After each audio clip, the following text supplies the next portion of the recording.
નમસ્કાર. આ ખાસ સમજૂતીમાં સૌનું સ્વાગત છે.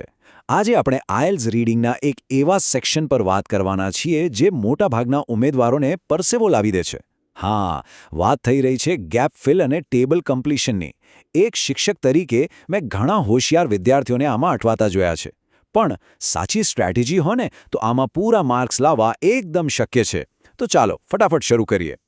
તો સૌથી મોટો સવાલ એ થાય કે રીડિંગ વિભાગમાં આટલા સહેલા માર્ક્સ કેમ કપાઈ જાય છે? કલાકો સુધી પ્રેક્ટિસ કરી હોય, પેસેજ પણ સમજાઈ ગયો હોય, છતાં પરીક્ષકો દ્વારા સ્કોર કાપી લેવામાં આવે છે.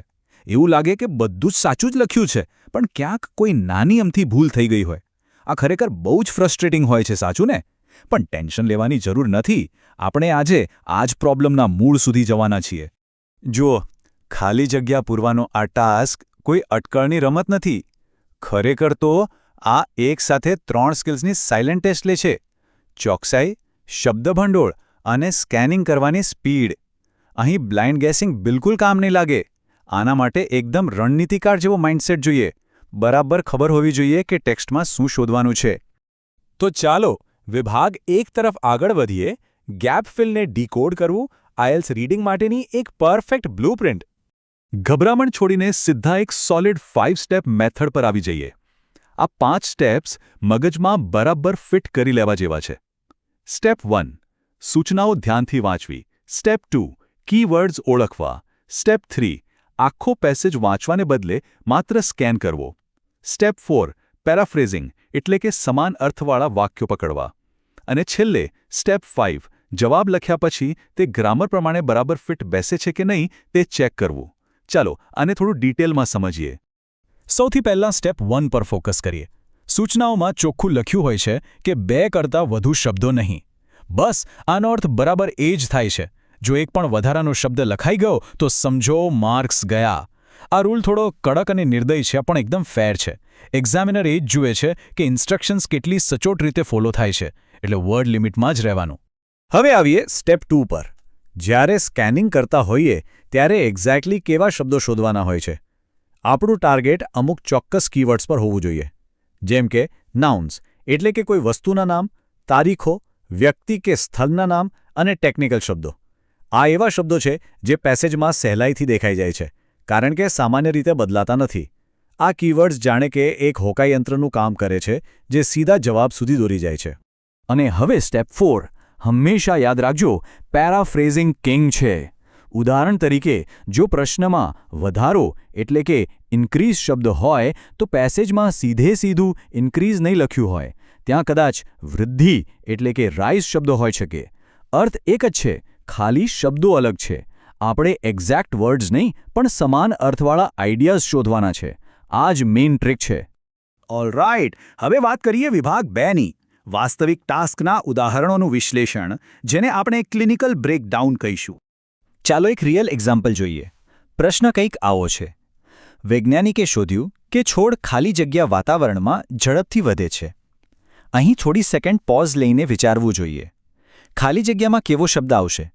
કદાચ કોઈ વિશેષણ, રાઈટ, જે વાતાવરણનું વર્ણન કરતું હોય. આ રીતે એડવાન્સમાં સક્રિયપણે વિચારવાથી મગજ સાચો જવાબ કેચ કરવા માટે રેડી થઈ જાય છે. હવે પેસેજની આ મૂળ લાઇન પર નજર કરીએ. અહીં લખ્યું છે, છોડ ભેજવાળી પરિસ્થિતિઓમાં વધુ ઝડપથી વિકાસ પામે છે. અહીં બરાબર ધ્યાન આપજો. પ્રશ્નમાં ઝડપથી વધે છે હતું અને અહીં ફકરામાં વધુ ઝડપથી વિકાસ પામે છે એવો શબ્દ પ્રયોગ છે. આને જ કહેવાય પરફેક્ટ પેરાફ્રેઝિંગ. મીનિંગ બિલકુલ સેમ છે, ખાલી વાક્ય રચના અલગ છે. એટલે સાચો જવાબ બને છે ભેજવાળી પરિસ્થિતિઓ, એટલે કે હ્યુમિડ કન્ડિશન્સ. જુઓ કે આ શબ્દો વાક્યના અર્થ અને ગ્રામર બંનેમાં કેટલા પરફેક્ટલી ફિટ બેસે છે. પેરાફ્રેઝિંગ અને ગ્રામરનું આ કોમ્બિનેશન સમજાઈ જાય એટલે પૂરા કોન્ફિડન્સ સાથે સાચો જવાબ મળી જ જાય. ચાલો હવે એક અલગ ટાઈપનો પ્રશ્ન જોઈએ, ટેબલ કમ્પ્લીશન. અહીં એક બાજુ પરિબળમાં આપ્યું છે તાપમાન અને બીજી બાજુ અસરમાં લખ્યું છે છોડના ખાલી જગ્યાને અસર કરે છે. ટેબલના આ સ્ટ્રક્ચરને સમજવા માટે એક ક્ષણ લેવી જોઈએ. અહીં સ્પષ્ટ છે કે કોઈ એવું નામ આવશે જે છોડ સાથે જોડાયેલું હોય અને જેના પર તાપમાનની અસર થતી હોય. હવે પેસેજ પર પાછા ફરીએ. ફકરાની લાઇન છે, છોડના વિકાસમાં તાપમાન મુખ્ય ભૂમિકા ભજવે છે. ફરીથી પેરાફ્રેઝિંગ પકડવાની કોશિશ કરો. પ્રશ્નમાં અસર કરે છે હતું, જ્યારે અહીં પેસેજમાં મુખ્ય ભૂમિકા ભજવે છે લખ્યું છે. કન્સેપ્ટ એકદમ સેમ જ છે. અને ફાઇનલ જવાબ છે વિકાસ યાની કે ગ્રોથ. હવે પેલું 5મો સ્ટેપ યાદ કરો, ગ્રામર ચેક. જો આપણે આ જવાબને વાક્યમાં મૂકીએ, છોડના વિકાસને અસર કરે છે, તો તે વ્યાકરણની દૃષ્ટિએ એકદમ સચોટ બેસે છે. આ 5 સ્ટેપની સિસ્ટમ ક્યારેય ખોટા રસ્તે નહીં જવા દે. તો હવે વિભાગ 3. આ કૌશલ્ય શા માટે મહત્વપૂર્ણ છે? માત્ર પરીક્ષાના સ્કોરથી આગળ વધીને. ઘણાને થતું હશે કે આ બધું માત્ર એક્ઝામ ક્લિયર કરવા માટે જ છે? Absolutely not. એક બહુ જ ઇન્ટરેસ્ટિંગ ફેક્ટ એ છે કે આ રીડિંગ સ્ટ્રેટેજીમાં માસ્ટરી મેળવવાથી સ્પોકન ઇંગ્લિશમાં જબરદસ્ત ફાયદો થાય છે. તે સંદર્ભ સમજવામાં મદદ કરે છે, નેચરલ પેરાફ્રેઝિંગ શીખવે છે અને પેલું મનમાં વર્ડ બાય વર્ડ ટ્રાન્સલેશન કરવાની આદત છોડાવી દે છે. આખરે આનાથી જ ઓવરઓલ ફ્લુઅન્સીનો પાયો નખાય છે. હવે સૌથી ક્રિટિકલ પાર્ટ, વિભાગ 4. પરીક્ષાની ગંભીર ભૂલો, એવી સામાન્ય મુશ્કેલીઓ જે કોઈ પણ ભોગે ટાળવી જ રહી. સૌથી પહેલી અને સૌથી કોમન ભૂલ, વર્ડ લિમિટ ઇગ્નોર કરવી. ઘણા લોકો ખૂબ જ વધારે શબ્દો કોપી કરી લે છે. આ એકદમ જીવલેણ ભૂલ છે. શબ્દ મર્યાદાનું સ્ટ્રિક્ટલી પાલન કરવું જ પડશે. એવું જ માની લો કે આખો સ્કોર આ એક જ નિયમ પર ટકેલો છે. જો નિયમ કહે છે 2 શબ્દો, તો તેનો અર્થ લિટરલી 2 જ શબ્દો થાય. બીજી મોટી ભૂલ એટલે સમાનાર્થી શબ્દો પર ધ્યાન ના આપવું. મોટાભાગના ઉમેદવારો પ્રશ્નમાં આપેલા એક્ઝેક્ટ શબ્દો જ ફકરામાં શોધ્યા કરે છે. આ એક બહુ મોટી જાળ છે. આના બદલે મગજને સમાન મિનિંગવાળા વિચારો પકડવા માટે ટ્રેન કરવું જોઈએ. હંમેશા યાદ રાખવાનું, આપણે અર્થ શોધવાનો છે, બેઠા શબ્દો નહીં. અને આ એક કડવું સત્ય છે. ખરાબ સ્પેલિંગ સાંભળવામાં થોડું ખરાબ લાગશે, પણ ભલે જવાબ 100% સાચો હોય, જો સ્પેલિંગમાં એક સિંગલ લેટરની પણ ભૂલ હશે તો સીધો 0 માર્ક મળશે, 0.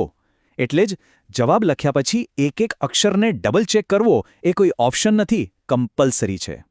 છેલ્લી મોટી ભૂલ, સ્કેનિંગ કર્યા વગર હવામાં તીર મારવા. ક્યારેય બ્લાઇન્ડ ગેસિંગ ના કરવું જોઈએ. એક સારો રણનીતિકાર હંમેશા ટેક્સ્ટમાં સાચા પુરાવા ગોતે છે.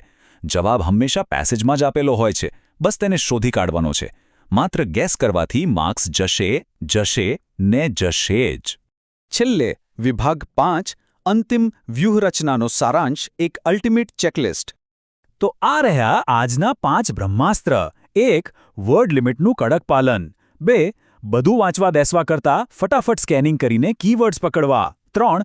બેઠા શબ્દોને બદલે પેરાફ્રેઝ કરેલા અર્થ પર ફોકસ કરવું. 4. જવાબ મૂક્યા પછી ગ્રામરની ચોકસાઈ ચેક કરવી. અને 5. સ્પેલિંગ હંમેશા ડબલ ચેક કરવા. આ ચેકલિસ્ટ મગજમાં સેવ કરી જ લેજો.